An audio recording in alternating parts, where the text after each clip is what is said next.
পেঁয়াজ রসুন ছাড়া সম্পূর্ণ নিরামিষ এই পনিরের রেসিপিটা যদি বানাতে চাও, তাহলে একটা বাটিতে 1 মুঠো কাজু, 2 চা চামচ পোস্ত, 1 মুঠো চারমগজ এগুলো দিয়ে ভালো করে জল দিয়ে 15-20 মিনিট ভিজিয়ে রেখে দেবো। এরপর এগুলোকে ভালো করে ছেঁকে নিয়ে একটা মিক্সিং জারেতে দিয়ে তার মধ্যে 1.5 ইঞ্চি মতো আদা, কয়েকটা কাঁচা লঙ্কা দিয়ে ভালো করে একটা স্মুথ পেস্ট বানিয়ে নেব। এরপর কড়াইতে সাদা তেল দিয়ে তাতে গোটা গরম মশলা ফোড়ন দিয়ে নেব।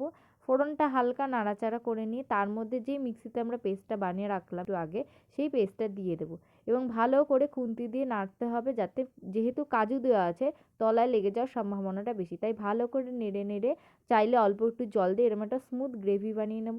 তারপর এর মধ্যে 1 বাটি মতো চাইলে তোমরা দুধটাকে কিছুটা ঘন করে নিয়েও দিতে পারো।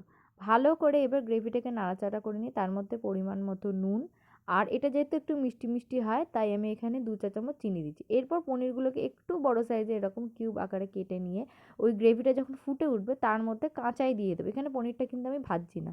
এরপরে ভালো করে গ্রেভির সঙ্গে পনিরটাকে চাপা দিয়ে ফুটিয়ে নেব এবং সব শেষে এর মধ্যে অল্প একটুখানি ওপর থেকে বাটার আর গরম মশলা দিয়ে নিলে রেডি হয়ে যাবে আমাদের নিরামিষ দুধ পনির।